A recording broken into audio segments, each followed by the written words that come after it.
Hello friends, welcome to सरता Sharma classes. हमारा आज का टॉपिक रहेगा डायरेक्ट एंड इनडायरेक्ट स्पीच, जिसमें होंगे यूनिवर्सल ट्रुथ्स, हिस्टोरिकल या हैबिचुअल फैक्ट्स, प्रोवर्ब्स या फिर हाइपोथेटिकल या इमेजिनरी सिचुएशंस। अगर आपकी रिपोर्टेड स्पीच में इस तरह के सेंटेंसेस आते हैं तब क्या रूल्स हैं जब हम नरेशन या डायरेक्ट स्पीच को इनडायरेक्ट स्पीच में कन्वर्ट करते हैं। तो एग्जांपल लेते हैं कि किस तरह के सेंटेंसेस आज हम करने वाले हैं। He said the sun rises in the east. तो ये क्या है? यूनिवर्सल ट्रुथ कि सूर्य पूरब से निकलता है। He said honesty is the best policy. ये एक प्रोवर्ब है। The teacher said water boils at 100 degree Celsius. ये एक साइंटिफिक फैक्ट है। My father said I go out for a walk daily. ये एक हैबिचुअल ट्रुथ है, ये हैबिट को दर्शाता है। तो जब आपकी रिपोर्टेड स्पीच में इस तरह के सेंटेंसेस आएँ, इस तरह की कैटेगरीज के सेंटेंसेस आएँ, जैसे यूनिवर्सल ट्रुथ हो, हिस्टोरिकल या हैबिचुअल फैक्ट हो, प्रोवर्ब्स हों या हाइपोथेटिकल या इमेजिनरी सिचुएशंस हों, तब हम क्या रूल अप्लाई करते हैं। उसमें और रूल्स तो सेम रहते हैं, लेकिन चाहे आपकी रिपोर्टिंग वर्ब में पास्ट टेंस भी हो, हम चेंज ऑफ टेंस नहीं करेंगे। आपकी रिपोर्टेड स्पीच में टेंस चेंज नहीं होगा। ये आपने रूल अपने माइंड में रखना है। तो उसके लिए सबसे पहले आपको पहचानना होगा कि ये किस तरह की कैटेगरी है। अगर आप एक बार देख लेते हैं तब बनाना ज़्यादा मुश्किल नहीं होगा। तो प्रैक्टिस करते हैं। He said the earth moves round the sun. He said, उसके बाद हम दैट लगाएंगे, जैसे हम हमेशा लगाते हैं असर्टिव सेंटेंसेस में। लेकिन अंदर, क्योंकि जो आपकी स्टेटमेंट है the earth moves round the sun, वो एक यूनिवर्सल ट्रुथ है। यूनिवर्सल ट्रुथ क्या होता है? सार्वभौमिक सत्य, ऐसा ट्रुथ जिसको कोई भी चेंज नहीं कर सकता। तो उसके लिए हमें अंदर रिपोर्टेड स्पीच में टेंस चेंज नहीं करना है। The earth moves round the sun as it is लगा देंगे। He said that the earth moves round the sun. इसमें हमने क्या किया है? केवल हमने दैट को ऐड किया है। Next sentence, my mother told me honesty is the best policy. ये एक प्रोवर्ब है, आप सभी जानते हैं। तो प्रोवर्ब भी, उसका भी टेंस चेंज नहीं होता। तो ये भी सेंटेंस बनेगा my mother told me. Said to होता तो हम टोल्ड में चेंज करते, लेकिन यहाँ पहले से ही टोल्ड है। उसके बाद आप दैट लगाएंगे और honesty is the best policy as it is लिख देंगे। केवल चेंज क्या होगा कि ऑनेस्टी का एच स्मॉल हो जाएगा। Honesty is the best policy. जैसे मैंने कहा कि आपको कैटेगरीज को ध्यान में रखना है, चाहे वो यूनिवर्सल ट्रुथ है या फिर आपकी प्रोवर्ब है या कोई हिस्टोरिकल फैक्ट है या साइंटिफिक फैक्ट है या किसी की हैबिचुअल एक्शन है, तो उसको आप टेंस चेंज नहीं करते रिपोर्टेड स्पीच में, इवन इफ आपकी रिपोर्टिंग वर्ब का टेंस पास्ट टेंस में हो। नेक्स्ट है, he said India became free on 15th of August 1947। तो ये क्या है? Historical fact. तो इसको भी एज इट इज़ लिखेंगे। ही सेड, केवल आप अपनी तरफ से क्या लगा रहे हैं? दैट और इन्वर्टेड कॉमर्स को हटा रहे हैं। इसमें इंडिया क्योंकि प्रॉपर नाउन है तो उसका आई तो कैपिटल ही रहेगा और टेंस अंदर चेंज नहीं होगा। तो एज इट इज़ सेंटेंस लिख देंगे, India became free on 15th of August 1947। हम अपनी तरफ से केवल इन्वर्टेड कॉमर्स को हटा रहे हैं और दैट को ऐड कर रहे हैं। Next sentence, he said to me I go for a walk daily. इसमें क्या है, हैबिट। तो टेंस हम चेंज नहीं करेंगे, लेकिन प्रोनाउन चेंज होंगे। इसके पहले के सेंटेंसेस में फर्स्ट पर्सन या सेकंड पर्सन प्रोनाउन नहीं आया है, इसलिए हमने उसको चेंज नहीं किया। इसमें सेड टू है तो टोल्ड में चेंज हो जाएगा। He told me that. आई है फर्स्ट पर्सन, ये चेंज होता है सब्जेक्ट के साथ, सब्जेक्ट है ही। अब आई के साथ हम गो लगाते हैं। ये टेंस कौन सा है, present indefinite tense. I go for a walk daily, मैं प्रतिदिन सैर के लिए जाता हूँ। तो अब प्रेजेंट इंडेफिनिट में अगर थर्ड पर्सन सिंगुलर सब्जेक्ट हो, तब वर्ब की फर्स्ट फॉर्म के साथ एस या ई एस हम ऐड करते हैं। आई थर्ड पर्सन नहीं था, फर्स्ट पर्सन था, तो गो लगा। लेकिन ही जो है दैट इज़ थर्ड पर्सन और सिंगुलर, इसलिए गो के साथ लग जाएगा ई एस। टेंस चेंज नहीं कर रहे हैं, टेंस सेम रखा, प्रेजेंट इंडेफिनिट टेंस, लेकिन क्योंकि पर्सन चेंज हुआ तो इसलिए गो के साथ ई एस लगाना है। He goes for a walk daily.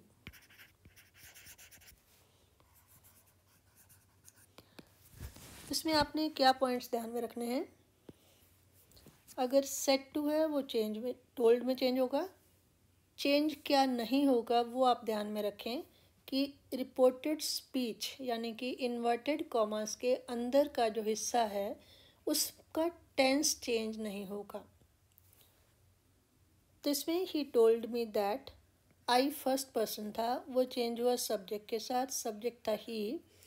आई के साथ गो लगा तो ही के साथ goes, he goes for a walk daily. Next sentence, she said to me if I were a bird I would fly to you. उसने मुझे कहा कि अगर मैं पक्षी होती तो मैं उड़ के तुम्हारे पास आती।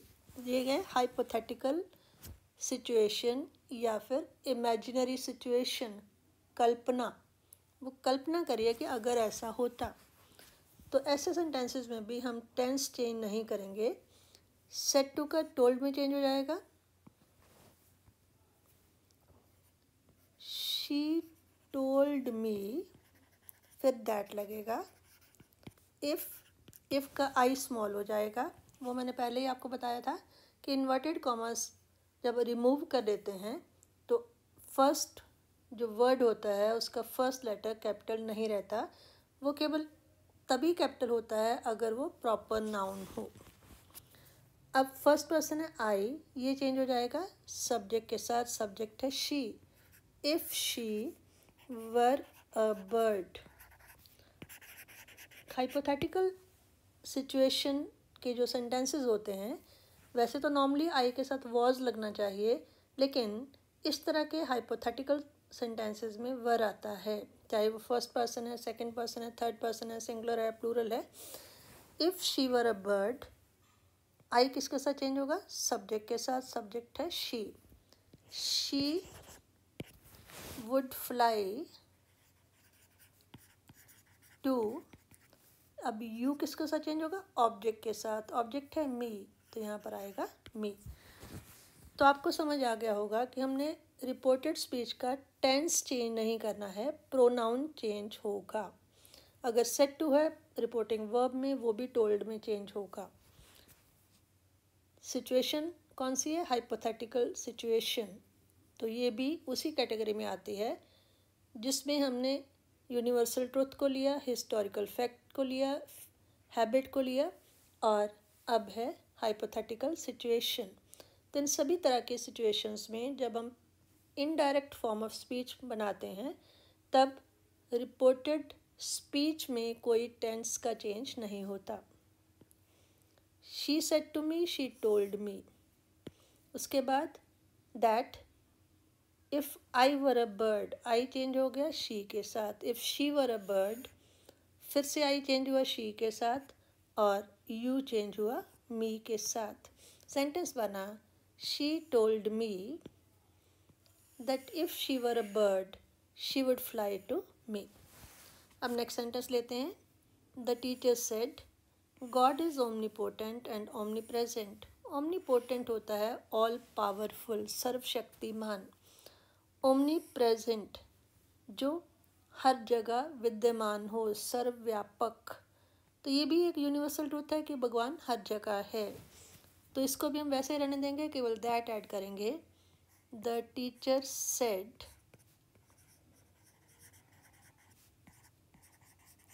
दैट, गॉड का जी तो कैपिटल ही रहता है, God is omni potent and omni present.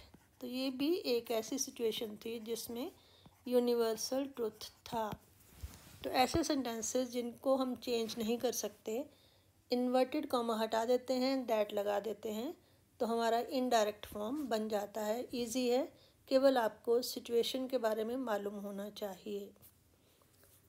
Next sentence, they said the English left India in 1947। ये भी एक हिस्टोरिकल फैक्ट है, ऐतिहासिक तथ्य है कि अंग्रेज़ों ने 1947 में भारत को छोड़ दिया। तो ये भी एज इट इज़ रहेगा, टेंस चेंज नहीं होगा। They said that, the English में टी स्मॉल हो जाएगा, द इंग्लिश का ई तो कैपिटल है, English mean English people, the English mean अंग्रेज, the English people. Tense change नहीं होगा, left India in 1947. Next sentence, he said a little knowledge is a dangerous thing. ये क्या है? proverb, कहावत। तो ये भी as it is रहेगी। he said के बाद that लगा देंगे, a को हम small में लिखेंगे।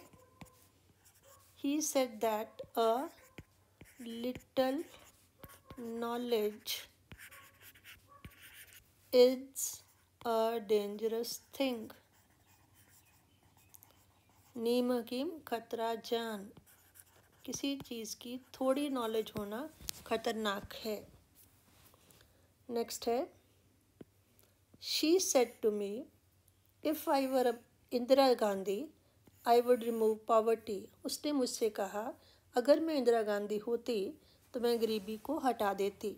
तो ये भी क्या है? काल्पनिक situation, hypothetical situation.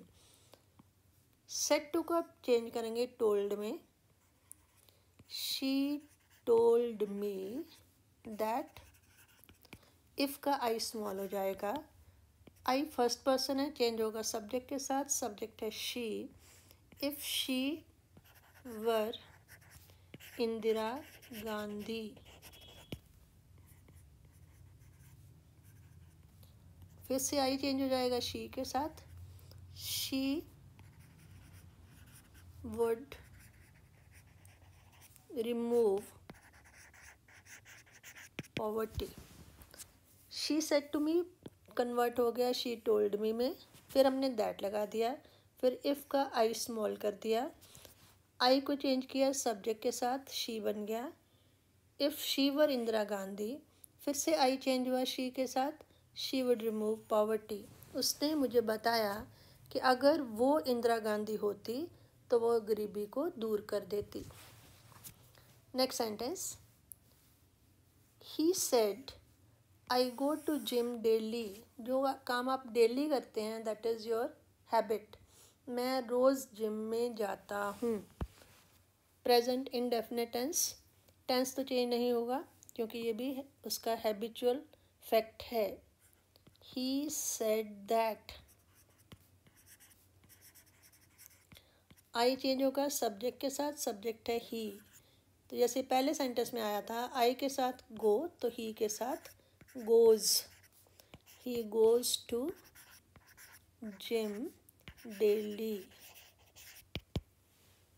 He said that he goes to gym daily. Next sentence, Raju said 2 and 2 make 4. ये एक proverb भी है और एक तरह से आप फैक्ट भी कह सकते हैं कि 2 और 2 4 होते हैं। कोई भी नहीं कह सकता कि 2 और 2 5 होते हैं।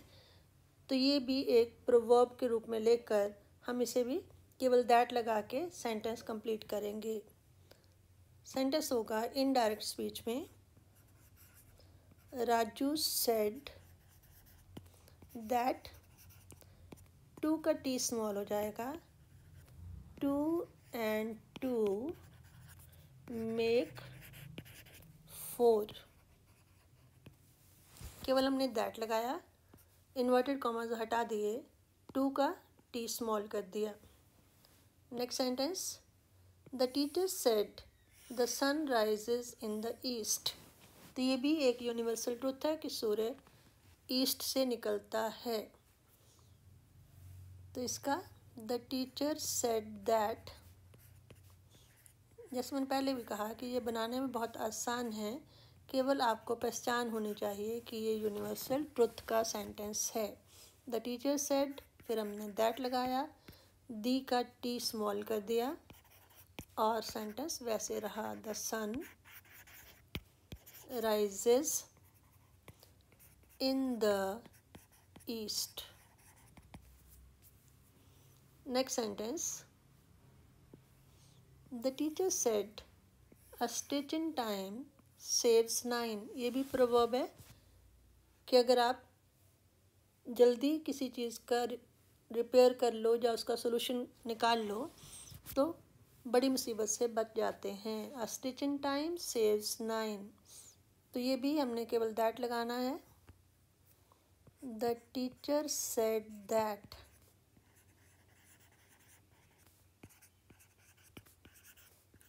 उसके बाद ए को हम स्मॉल लेटर में लिखेंगे, a stitch in time saves 9। और लास्ट सेंटेंस हमारा आज का होगा, he said the sun is hot. सूर्य गर्म है। सूर्य गर्म ही होता है, ठंडा तो हो नहीं सकता। तो ये भी एक यूनिवर्सल ट्रुथ है। तो इसमें भी ही सेड दैट, केवल दैट ऐड होगा, ही सेड दैट और द का T small, the sun is hot. तो है ना ये सिंपल, केवल आप इसमें दैट ऐड कर रहे हो और इन्वर्टेड कॉमास को रिमूव कर रहे हो और एज इट इज़ हम इसको लिख देते हैं, चाहे वो यूनिवर्सल ट्रुथ हो, चाहे वो हिस्टोरिकल फैक्ट हो या फिर आपकी हैबिट हो, किसी की भी हैबिट हो। और इसी तरह से अगर हाइपोथेटिकल सिचुएशन हो तब हम रिपोर्टेड स्पीच में आए हुए जो सेंटेंस होते हैं उनके टेंस को चेंज नहीं करते, लेकिन कुछ वाक्यों में हमने देखा कि हमें प्रोनाउन चेंज करने की ज़रूरत पड़ जाती है। तो आइए देखें आज हमने क्या किया है। आज का हमारा टॉपिक भी नरेशन पर बेस्ड था। उसमें ये था कि अगर यूनिवर्सल ट्रुथ या सार्वभौमिक सत्य हो, हिस्टोरिकल या हैबिचुअल फैक्ट हो, प्रोवर्ब्स हों या इमेजिनरी सिचुएशंस हों, तब हम इनडायरेक्ट स्पीच में क्या चेंजेस करते हैं। तो उसमें हमने देखा कि जैसे और असर्टिव सेंटेंसेस करते हैं उसी तरह से करेंगे, लेकिन रिपोर्टेड स्पीच में टेंस चेंज नहीं होगा अगर रिपोर्टिंग वर्ब में पास्ट टेंस भी हो तो, क्योंकि हमें मालूम है कि अगर रिपोर्टिंग वर्ब में प्रेजेंट टेंस या फ्यूचर हो तब तो टेंस चेंज होता ही नहीं है, लेकिन चेंज होता है अगर आपके रिपोर्टिंग वर्ब में पास्ट टेंस हो। लेकिन ऐसी सिचुएशंस में इनको हम एक्सेप्शंस मान के चल सकते हैं, इनमें हम टेंस चेंज नहीं करेंगे, केवल इन्वर्टेड कॉमास रिमूव करेंगे और दैट ऐड करेंगे। लेकिन कुछ एक सेंटेंस जैसे हमने किया, he said to me I go for a walk daily. तो इसमें हमने क्या किया कि सेड टू को टोल्ड में चेंज किया और आई चेंज हुआ ही में, और आई के साथ गो होता है प्रेजेंट इंडेफिनिट टेंस में, लेकिन जब ही आ जाए यानी कि थर्ड पर्सन सिंगुलर सब्जेक्ट आ जाए तो गो के साथ ईएस ऐड हो जाता है, he goes for a walk daily. तो इसका मीनिंग ये हुआ कि अगर इस तरह के किसी सेंटेंस में आपको फर्स्ट पर्सन या सेकंड पर्सन मिल जाता है तो उस पर्सन को आप चेंज करोगे, टेंस को चेंज नहीं करोगे। और उस पर्सन की वजह से चेंज करने के लिए अगर आपको कोई और चेंज करना पड़ता है, जैसे गो की जगह गोज़ लगाना पड़ता है, तो वो चेंज होगा। तो I hope you understood this topic. अगर आपको वीडियो पसंद आई हो इसको शेयर करें, और अगर आपने या आपके किसी फ्रेंड ने सब्सक्राइब ना किया हो अभी तक तो इसे सब्सक्राइब करें ताकि आपको मेरी आने वाली नोटिफिकेशंस टाइमली मिल जाएं। Thank you.